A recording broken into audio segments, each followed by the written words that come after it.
In Today I Learned, we are working on steering and suspension on my Acura RSX. It is a 2004, so it is quite old. I have always followed the service manual for the maintenance schedule, and I thought it would tell you when you're supposed to replace shocks. It does not.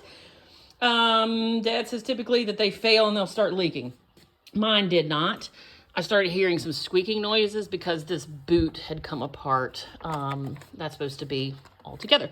Here's the new shock and strut assembly. One of the reasons why I chose to go with that instead of just, say replacing the shock and that boot is because this can be very dangerous. This rod nut is what's holding this shock and the spring under compression.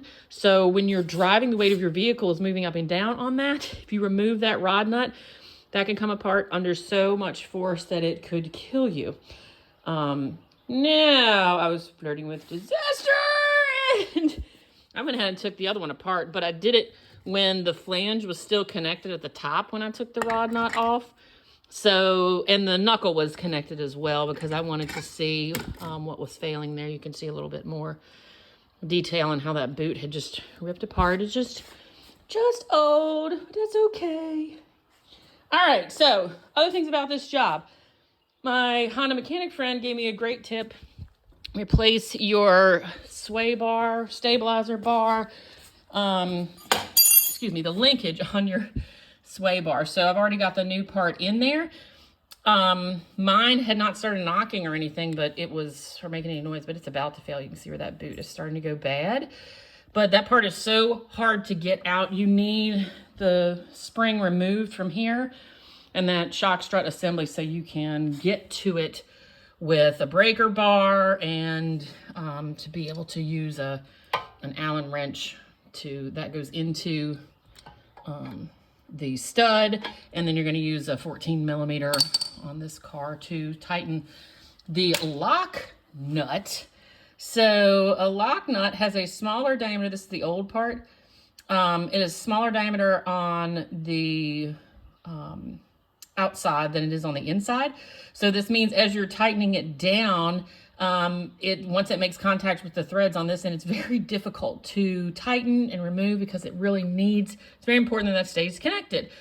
But it makes it very difficult to remove. So the best thing to do, soak it in penetrating oil for 2 days. That's what got mine, where it was not an absolute nightmare to remove.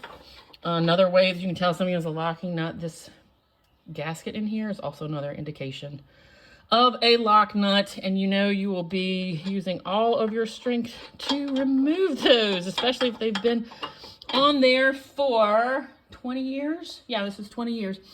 Another thing I wish I had done when I started this is you got to take your tie rod off.